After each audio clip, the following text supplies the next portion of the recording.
আসসালামু আলাইকুম। প্রিয় দর্শক, অন্য মঞ্চ চ্যানেলে আপনাদেরকে স্বাগত জানাচ্ছি। আমাদের আজকের আলাপচারিতায় অতিথি হিসেবে আছেন সাংবাদিক ও কলামিস্ট। আসসালামু আলাইকুম রহমতুল্লাহি ওবরকাতুহু।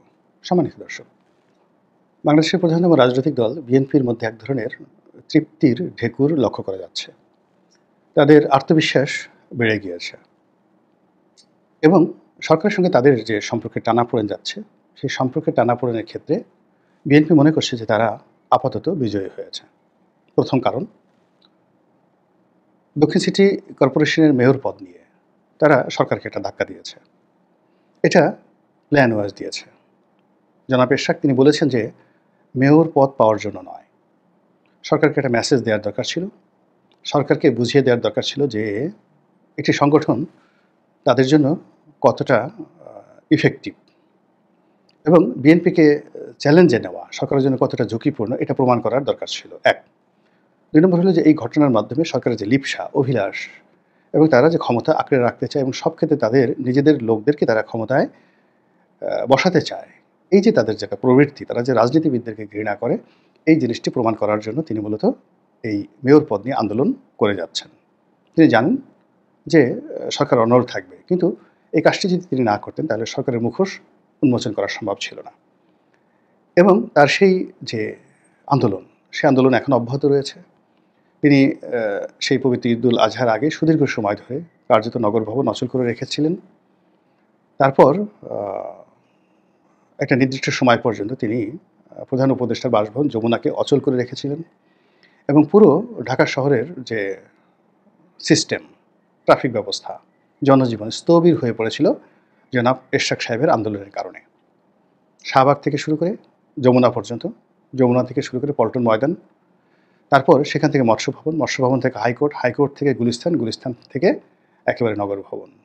অনেকগুলো দিন, অনেকগুলো সময় মূলত বিএনপির হুকুমতে এই সমস্ত এলাকা চলেছে। There are no military, no police, no তত্ত্বাবধায়ক সরকারের উপদেষ্টা, নাথিং, কেউ ছিল না। এরশাদ চালিয়েছেন সব কিছু। এখন এই সফলতার পরে এরশাদের মধ্যে এক ধরনের আত্মবিশ্বাস জন্ম নিয়েছেন যে তিনি আরও পারেন এবং তার সেই ধারাবাহিকতায় তিনি ঘোষণা দিয়েছেন যে ঈদের পর যদি তাকে শপথ পড়ানো না হয় তাহলে তিনি নিজেই শপথ পড়বেন, তারপর সেই শপথ পড়ে তিনি দায়িত্ব পালন করবেন অনেকটা বিপ্লবী সরকারের মতন করে। এবং তিনি তার সেই যে জিদ, এটি তিনি দেখিয়েছেন যখন দক্ষিণ সিটি কর্পোরেশনের তত্ত্বাবধানে জাতীয় ঈদগাহ ময়দান প্রস্তুত হচ্ছিল, যেখানে রাষ্ট্রপতি কিংবা প্রধান উপদেষ্টা তার দলবল সহ সেখানে ঈদের নামাজ আদায় করবেন। সেই জায়গাতে তিনি এলেন এবং তিনি স্পষ্টতই বললেন যে আমি এখানে বিএনপি নেতা হিসেবে আসিনি, তিনি একজন মেয়র হিসেবে এখানে এসেছেন। তার বক্তব্য খুবই স্পষ্ট, লাউড অ্যান্ড ক্লিয়ার, যে তিনি তার পিতার মতোই, অর্থাৎ তার পিতা সুদীর্ঘকাল দায়িত্ব পালন করেছিলেন। অর্থাৎ তার পিতা নির্বাচিত হয়েছিলেন, আওয়ামী লীগ টেকনিক্যাল কারণে নির্বাচন দিতে পারছিল না। এর কারণ হলো আওয়ামী লীগের হাতে তখন শক্তিশালী প্রার্থী ছিল একমাত্র সাবের হোসেন চৌধুরী। তো তিনি আওয়ামী লীগের সভানেত্রী সাবের হোসেন চৌধুরীকে তখন সংস্কারবাদী নেতা হিসেবে তাকে এই সুযোগটি দিতে চাচ্ছিলেন না। তখন তিনি ঢাকাকে দুই ভাগ করার জন্য একটা পরিকল্পনা করলেন, দুই ভাগে বিভক্ত করার একটা পরিকল্পনা করলেন এবং সেটা বাস্তবায়ন করার জন্য যে সময়টা দরকার ছিল, পুরো সময়টা তিনি জিদ করে জনাব সাদেক হোসেন খোকাকে তিনি অবিভক্ত ঢাকার মেয়র হিসেবে রেখে দিলেন। তো পরবর্তীতে যখন ঢাকা ভাগ হয়ে গেল, নতুন মেয়র নির্বাচিত হলো, তিনি ক্ষমতা হস্তান্তর করে চলে গেলেন। সেই ক্ষেত্রে এরশাদ সাহেবও মনে করেন যেহেতু আদালত তাকে রায় দিয়েছে, কাজেই নতুন মেয়র নির্বাচন না হওয়া পর্যন্ত তিনি এই দায়িত্বে থাকবেন তার পিতার মতো করে, এবং এইভাবে তিনি বুক ফুলিয়ে চলছেন। এখন তার এই আত্মবিশ্বাস, তার এই জিদ, এটাকে যদি সরকারকে মোকাবেলা করতে হয় তাহলে সরকারকে কঠোর হতে হবে এবং এরশাদকে জেলে নিতে হবে, তার বিরুদ্ধে মামলা করতে হবে যেভাবে শেখ হাসিনা করেছেন। এবং সেটা যদি ডক্টর মোহাম্মদ ইউনূস না করতে পারেন তাহলে ডক্টর মোহাম্মদ ইউনূসকে টেনে হিসেবে নামানোর জন্য এরশাদই যথেষ্ট, আর কারো দরকার হবে না। এগুলো বিএনপির একদিকে সফলতা। দুই নম্বর হলো যে বিএনপি ডিসেম্বরের যে নির্বাচন, সেই নির্বাচনকে সামনে রেখে তারা সভা করেছে, সেমিনার করেছে এবং জিত করেছে। প্রথম দিকে জনাব সালাউদ্দিন সাহেব থেকে শুরু করে রুহুল কবির রিজভী অনেকেই বলতেন যে ডিসেম্বরের মধ্যে নির্বাচন হতে হবে, কিন্তু যখন জনাব তারেক রহমান প্রকাশ্য জনসভায় ডিসেম্বরে নির্বাচন হতে হবে বলে দিয়েছেন, তখন বিএনপি পয়েন্ট অফ নো রিটার্নে চলে গেছে। এবং বিএনপি মনে করছে যে তারা যদি ডিসেম্বরের মধ্যে নির্বাচন করাতে না পারেন, তারা এই ইউনূস সরকারকে দিয়ে আর নির্বাচনই করাতে পারবেন না এবং তাদেরকে 2026 সনের জানুয়ারি মাস থেকে বলতে গেলে নির্বাসনে যেতে হবে। তারেক রহমান সাহেব আর বাংলাদেশে আসতে পারবেন না, এটা তারা ধরে নিয়েছেন। কাজেই এটাকে একটা যাকে বলা হয় ইজ্জত কা সওয়াল, তারপরে এটাকে একটা বাতচিত, এটাকে একটা যুদ্ধ, এটাকে একটা প্রতিযোগিতা, এটাকে একটা জয় পরাজয়ের নিয়ামক মনে করে তারা সর্বোচ্চ চেষ্টা চালিয়ে যাচ্ছে। এবং এই চেষ্টা চালানোর কারণে সরকারের সঙ্গে ইতিমধ্যেই তাদের সম্পর্ক একেবারে তলানিতে পৌঁছে গেছে। এটা এখন রীতিমতো শত্রুতায়, কার্যত কেউ কারো মুখ দেখতে চাচ্ছেন না। সর্বশেষ ঐক্যমত্যের বৈঠক হলো, সেখানে বিএনপি যে সকল নেতৃবৃন্দ গিয়েছেন তারা যথেষ্ট মুখ ভার ছিল এবং তারা খুব মেপে মেপে কথা বলেছেন। আবার অন্যদিকে ডক্টর মোহাম্মদ ইউনূস এবং তার যারা লোকজন আছেন তারা বিএনপির যারা নেতৃবৃন্দ রয়েছেন তাদের দিকে পারতপক্ষে না তাকিয়ে যদি পারতেন তাহলে তারা তাকাননি।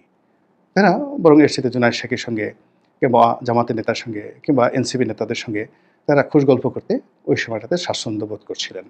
তো এটা বিএনপির জন্য একটা স্পষ্ট অপমান, সিরিয়াস অপমান। সেই অপমান থেকে বাঁচার জন্য এখন বিএনপি পয়েন্ট অফ নো রিটার্নে যাওয়ার যে সিদ্ধান্ত নিয়েছে এবং এটাকে মোকাবেলা করার জন্য সরকার একটা চাল দিয়েছে। তারা যেভাবে একটা অস্বচ্ছ কথাবার্তা বলতেন যে ডিসেম্বর থেকে জুনের মধ্যে যে কোনো দিন নির্বাচন হবে, যখন ভালো হবে তখন, কম সংস্কার চাইলে ডিসেম্বরে হবে, বেশি সংস্কার চাইলে জুনে হবে।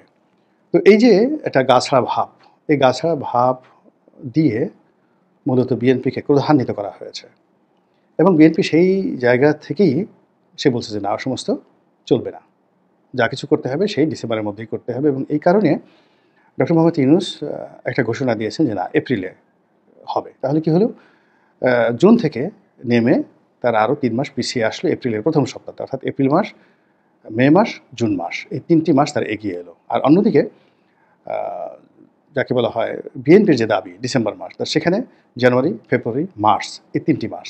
তাহলে এই 3 মাস এবং ওখান থেকে 3 মাস একটা মাঝামাঝি জায়গাতে ডক্টর মোহাম্মদ ইউনূস এসেছেন এবং তিনি একেবারে বলেই দিয়েছেন যে প্রথম সপ্তাহে এটা হবে। তো এটা নিয়ে বিএনপি কটু কথা বলছে, সরকারের সমালোচনা করছে যে না, ডিসেম্বরে হবে না। তারপরে শেষে ডক্টর মোহাম্মদ ইউনূসের যে সকল সমর্থক রয়েছেন তারা বলার চেষ্টা করছেন যে এটা একটা বিরাট বিষয় হয়ে গেছে, এপ্রিল মাসে নির্বাচন হওয়া উচিত, এই সময় হলে এটা ভালো হবে, এটা ভালো হবে। তারপরে সরকার সমর্থক যারা রয়েছেন তারা বিএনপিকে গালাগাল থেকে শুরু করে যা ইচ্ছে তাই করে যাচ্ছেন। কিন্তু বিএনপি একেবারে ম্যাটিকুলাসলি তারা মনে করছেন, গাণিতিক হিসাব দিয়ে মনে করছেন যে সরকার ভয় পেয়েছে বিএনপিকে। এবং বিএনপিকে ভয় পাওয়ার কারণে তারা কী করলো, তাদের যে একরোখা মনোভাব ছিল বা তাদের যে একটা গাছড়া ভাব ছিল এবং তারা যেভাবে কলা এবং মূলা ঝুলাচ্ছিল, তো সেই কলা এবং মূলা ঝুলানো থেকে তারা একটা কনক্রিট মাইলস্টোনে চলে এসেছেন এপ্রিল মাসের প্রথম সপ্তাহে নির্বাচনের ঘোষণা দিয়ে। এটাকে বিএনপির যারা লোকজন তারা মনে করছেন তাদের একটা প্রাথমিক বিজয়। তারা যে সরকারকে ধাক্কা দিতে পেরেছে এবং সেই ধাক্কায় যে সরকার কেঁপেছে, ভয় পেয়েছে, আতঙ্ক অনুভব করেছে এবং তারা বুঝেছে যে সামনে ঈদের পরে যে পরিস্থিতি আসছে সেই পরিস্থিতি তারা সামাল দিতে পারবে না, এরশাকে তারা সামাল দিতে পারেনি। তো সেক্ষেত্রে যদি বিএনপি যে সমাবেশটা করেছিল পল্টন ময়দানে, ঠিক পুরোনো নয় পল্টনে তাদের যে কার্যালয়, সেই কার্যালয়ের সামনে, সেটাকে যদি তারা জাস্ট একটু মার্চ করাতো, মার্চ করে একটু এগিয়ে আসতো এবং এগিয়ে এসে যদি তারা যমুনায় ঘেরাও করতো, তাহলে পুরো এলাকা, শাহবাগ থেকে পুরো এলাকায় লোকে লোকারণ্য হয়ে যেত। এবং ওখানে মানে আপনি চিন্তা করেন 10 লাখ লোক যদি বিএনপি জড়ো করতো বা করে আগামীতে ডক্টর মোহাম্মদ ইউনূসকে ঘেরাও করে, তো সেক্ষেত্রে আসলে সেনাবাহিনী দিয়েও সেখানে পরিস্থিতি সামাল দেওয়া যাবে না। এবং যমুনা ছোট একটা জায়গা, ওখানে শেখ হাসিনা যেভাবে হেলিকপ্টার এসেছিল, গণভবনে নেমেছিল, তারপরে শেষে হেলিকপ্টার থেকে তিনি চলে যাওয়ার পরে দরজা খুলে দেওয়া হয়েছিল, ওই সুযোগটা আসলে যমুনাতে নেই। যমুনাতে হেলিকপ্টার ল্যান্ড করার কোনো ব্যবস্থা নেই, সেখান থেকে গাড়িতে করে বের হয়ে যাবে তাও সম্ভব নয়, এবং ওখানে এসে সেনাবাহিনীর কোনো টিম ওখানে একটা অপারেশন চালাবে এটাও সম্ভব নয়। এই কারণে হলো আপনি যমুনার যে জায়গাগুলো দেখেন সেখানে অসংখ্য রাস্তা, সেই প্রতিটি রাস্তায়, মিন্টু রোডের প্রতিটি রাস্তায়, বেইলি রোডের প্রতিটি অলিতে গলিতে, রমনা পার্কের ভিতরে, সরোয়ার্দী উদ্যানে, তারপরে সামনে মৎস্য ভবনের সামনে, এরপরে এদিকে একেবারে কাউরান বাজার পর্যন্ত অলিতে গলিতে, বাংলা মোটরের অলিতে গলিতে বিএনপির নেতাকর্মীরা যেভাবে যাকে বলা হয় তারা প্রস্তুতি নিতে থাকবে, সেই প্রস্তুতিকে মোকাবেলা করে সেনাবাহিনীর কোনো ট্যাঙ্ক ক্যান্টনমেন্ট থেকে বের হবে বা হতে পারবে এটা বিএনপির লোকজন মনে করছে না। তো কাজেই তারা মনে করছে যে এরশাকে দিয়ে যদি একটা ছোটো ধাক্কা তারা দিয়েছে, একেবারে ছোটো ধাক্কা দিয়েছে, এটাকে তারা অনেকটা চুলকানির মতো মনে করে। বিএনপি এত বড় দল, সেখানে জাস্ট এরশাক সাহেবকে দিয়ে তারা একটা চুলকানির মতো ঘটনা করেছে। এতেই সরকার কেঁপে কেঁপে একেবারে 3 মাস পিছিয়ে এসছে।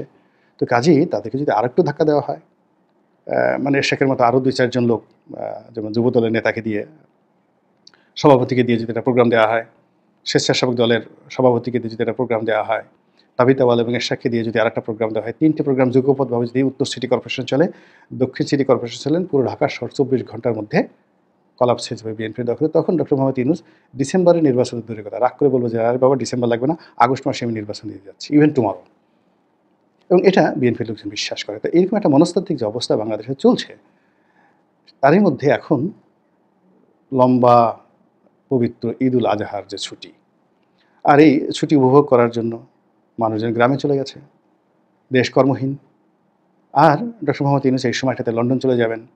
তারপরে যখন আবার 10 তারিখের পরে 11 তারিখের 12 তারিখের দিকে অফিস আদালত খুলবে এবং 4-5 দিন সময় যাবে, তখন যদি আবার রাজপথ উত্তপ্ত হয়ে যায় এবং সময়টা সেই এই যে জুন মাস খুবই গরম এবং বিব্রতকর সময় বাংলাদেশের জন্য। এই বাংলাদেশে জুন মাসে অনেক অপকর্ম ঘটেছে, অনেক অঘটন ঘটেছে, অনেকে তকদির পুড়ে গেছে। তো কাজেই সেই জুন মাসে যদি আবার বিএনপি শক্ত হাতে কোনো কিছু করার চেষ্টা করে, তাহলে ডক্টর ইউনূস কি সেগুলো সামাল দিতে পারবেন নাকি পারবেন না, এই বিষয়টি ভবিষ্যতের উপরে ছেড়ে দিলাম। আল্লাহ আমাদের সবাইকে হেদায়েত দান করুন এবং হেফাজত করুন। আসসালামু আলাইকুম ওয়া রাহমাতুল্লাহি ওয়া বারাকাতুহু।